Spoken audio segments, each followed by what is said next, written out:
Today here's our latest arrival to the Briggs Garage and Restoration family. It's a 1995 Chevy Caprice Hearse. Before we enlighten you on what's taking place here, I'm going to take you down memory lane a little bit. When I was 13 years old, I purchased a 1940 Buick Hearse from the town of Richmond, New York. They sold it because it was actually a hearse and they painted it white. People were a little creeped out by that. They were using it for an ambulance, though it was a hearse. What was it? 35 years later, I seen this Buick, gee, more than that actually, 45 years. I see this Buick Hearse in the Lost and Found in the Hemmings Classic magazine, I think it was. And I go, oh my God, that looks like my old hearse. And of course, you like to reconnect with your past. Well, unfortunately, they cut the back of the truck or hearse off and was making a pickup truck out of it, looks like. But on the door, I could almost make out the old Town of Richmond Fire Department on the door, where they stripped off the white paint and then it was getting down to the original lettering, and it was in Webster, New York, which isn't far from here. So I go, it's got to be the same. I can almost make out the lettering. Whatever, I've always missed the old girl. We used to take it down behind my mother's house, was the Hemlock Fairgrounds. We used to ride around and camp out in it, and then we'd just about be asleep. My mother would kind of tap on the roof, scratch the roof, try to scare us and bring us some cookies. Anyhow, and my brother had some guy who was interested in it. I sold for $150, so I made a lot. It was a good car, run great, but I wasn't very knowledgeable then in trying to fix the exhaust. Therefore, I always wish I had another hearse. Then as years went by, I purchased this 75 Cadillac Fleetwood limo. There's a picture of my buddy of mine, Ken Gordon, holding a pots and pans. I'm holding a dustpan. We use this as kind of a ad to find a roommate at a local college. Didn't make it out very good there. And it was a fun vehicle. We just did a lot of, back then we partied with it, and I'd drop people off in front of a dance club and then put on a big show. And as years progressed, then the barn, that stored out my barn for a while. Look at the barn beam fell down, crushed the roof and the windshield. There's a picture of me repairing it. Thought maybe I'd file off my teeth a little bit, my large English teeth. So right now it resides on the other side of our shop. It's almost done. I always wanted to get another hearse, and this is where this comes in here. So we went through the glove compartment, and here's the items of interest in it. The insurance card here, can't make it out too good. It's from the Gilbert's Insurance, Sample O'Donnell Funeral Home, and that was in Pennsylvania. Guess we're located on State Street, Pennsylvania. Another old insurance card from '94 Cadillac Hearse. There's a little book on, let's see, Chevy passenger car, minivan. Moving right along. Just happened to be open to this. Look, it shows the graphics of what the safety belts and whatnot. It shows your bones inside you. Cribs. Okay, got that. This was very cool. Found actually a pen from there. And it says Sample O'Donnell Funeral Home since 1891. John Maynard, supervisor. John Maynard. Can't make it out to this. That was very cool. Found a pen as the kid was cleaning out on his seats. Here's something really cool. Also, this here is some sort of a Brook Park Cremation Center. It says on top there. This was under the seat. Now, poor gal. It looks like this gal, Barbara Van something or other. It's kind of showing that they received her body from.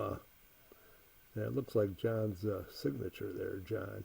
Looks like a J, and that's his quick way to write Maynard. And then the guy that receives it from the crematorium. Just kind of interesting. Poor old girl.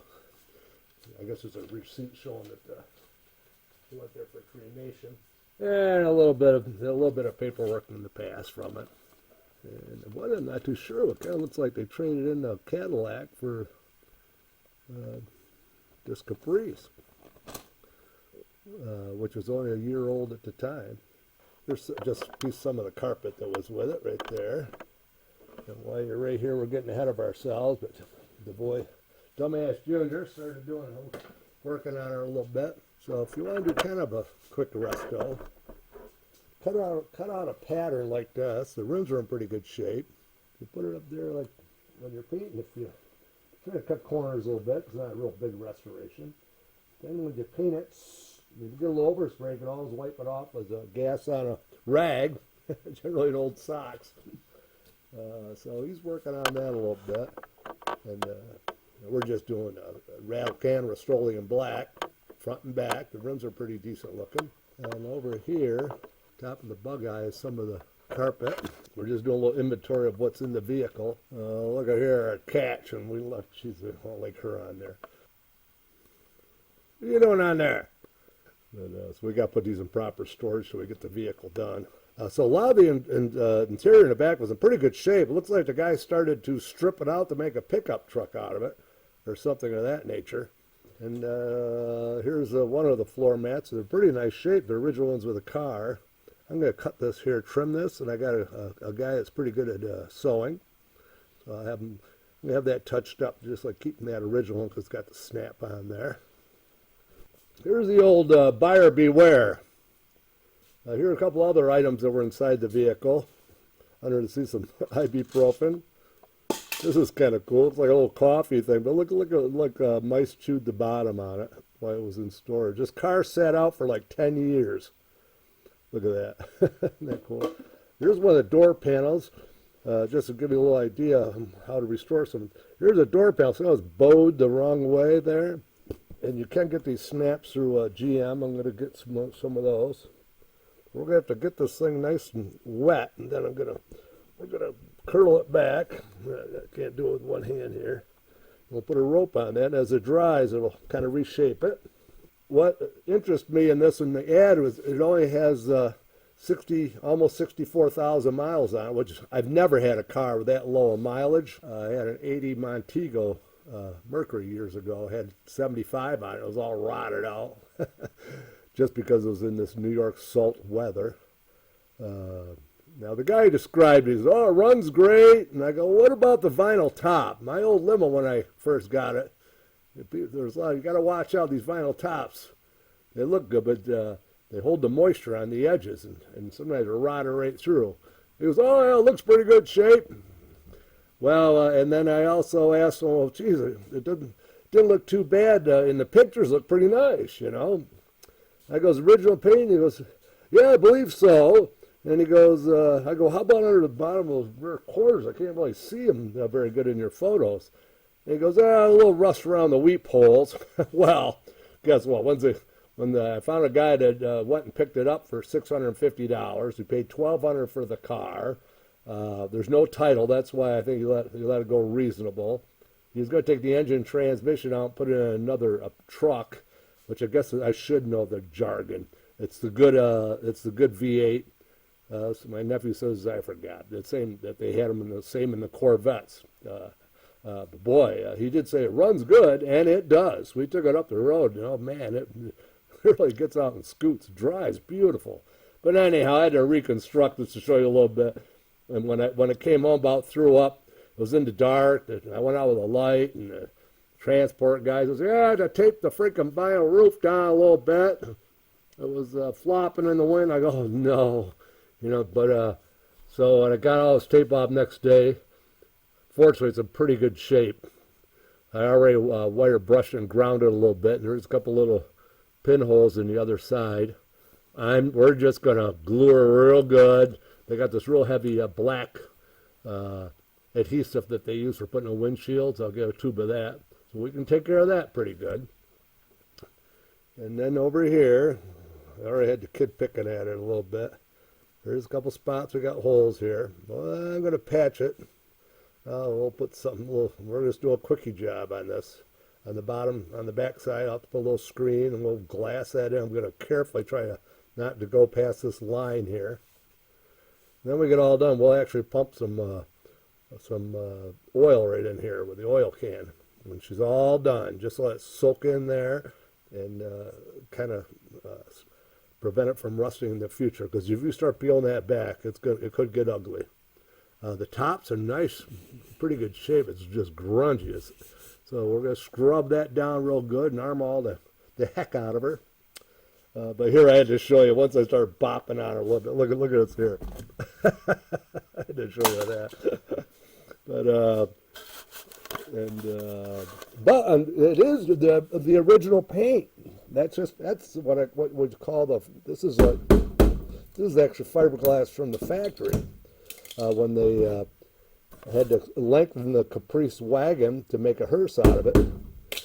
See, they had to, so it is, and the rest of the paint is nice, no dents. Boy, that'll wax up, that'll shine really nice. No dents or real scratches, and it is, and the guy said, the last time I talked to the guy on the phone, I said, buyer beware. I told him, I never have much luck buying sight unseen, but I took a chance. Figured how good, the car's got to be pretty decent. It's at 64,000 miles. So I took a chance, and he said, the run's good. He goes, oh, it's solid. Yeah, well, it's solid probably from the back of the door forward. And the floors are okay, but all these back quarters, geez. So anyhow, when I arrived that night, I really couldn't sleep that night. Oh, geez, I don't want to get into this. I read a few more thousand, and I really wanted to get a matching Cadillac Hearse like my 75 limo. But you know what? This turned out to be kind of a good thing because, boy, it drives nice. My son says they're supposedly pretty decent on gas. He's already vacuumed her out pretty good. Maybe I might clean this up a little more down here. And oh, it does. It runs nice. They've already chopped the exhaust system right off her.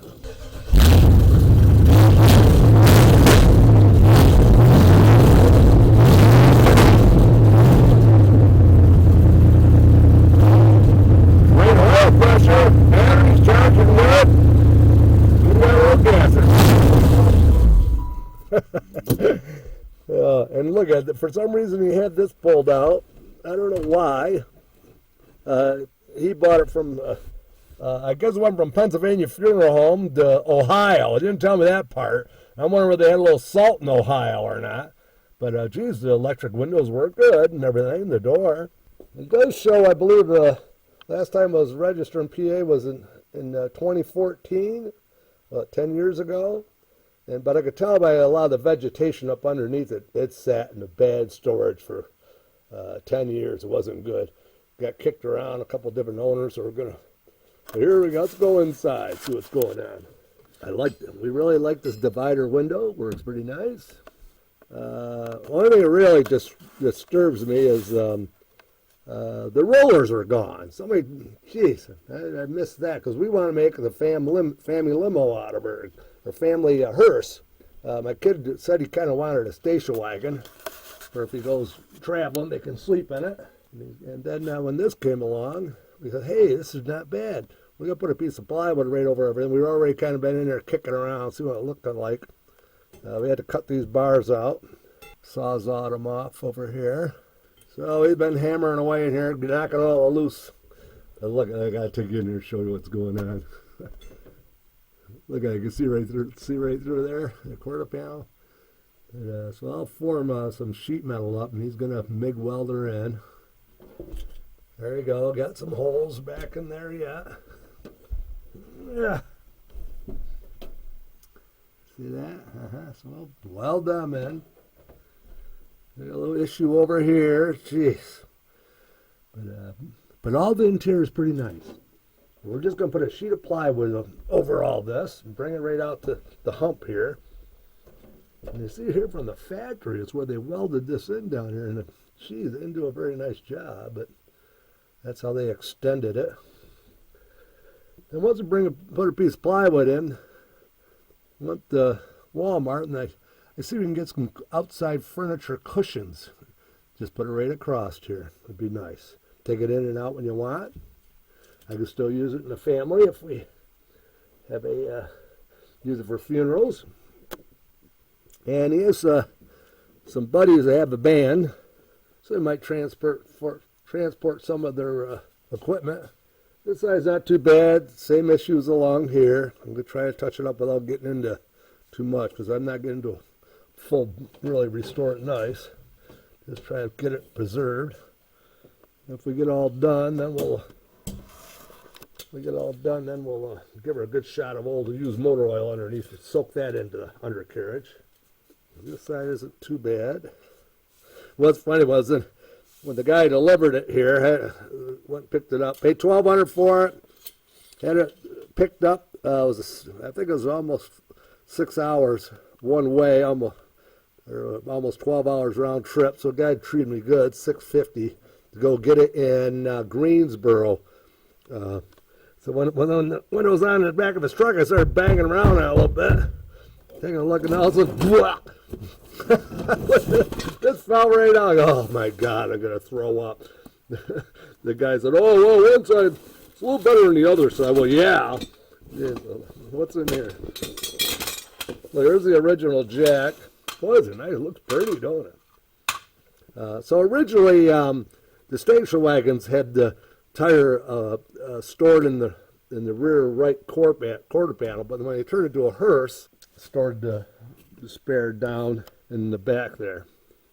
Okay, all that said, these are pretty good on there, nice and solid.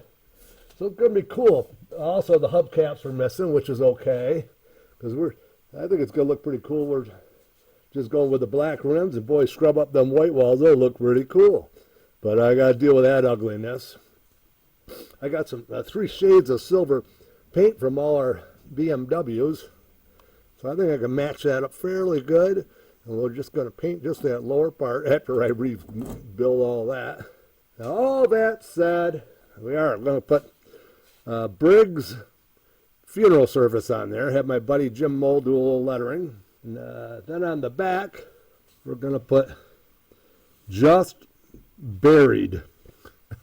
Actually, I've seen that somewhere on the internet somewhere, so that'd be kind of novel. Okay, well, that's a little preview of what's going on here. What else was there? And boy, what is dirty and messy. He's been under with a wire brush grinder, get underneath, knock all this loose rust off, grind her up pretty good. Then we'll soak her in good with some good old motor oil, preserver. That's the end of this one, I guess. So yes, we're going to try to breathe some life back into her. And it is kind of ironic that our black feral cat kind of fits in with the scheme of things. Hey, what you doing down there? I don't know if I mentioned, I was very excited at the interior of the curtains. I can't wait till at some point we put all the curtains back in place. They're all in really nice shape, look good. And what else is there? Yeah, there you are. Yeah, everybody thinks our cat's a big deal. This one here has been about a year. He was kind of found him out in the barn. When it got cold, he didn't mind finding his way inside. Okay, we're going to get this thing jacked up a little better so we can get the undercarriage because we don't have a lift.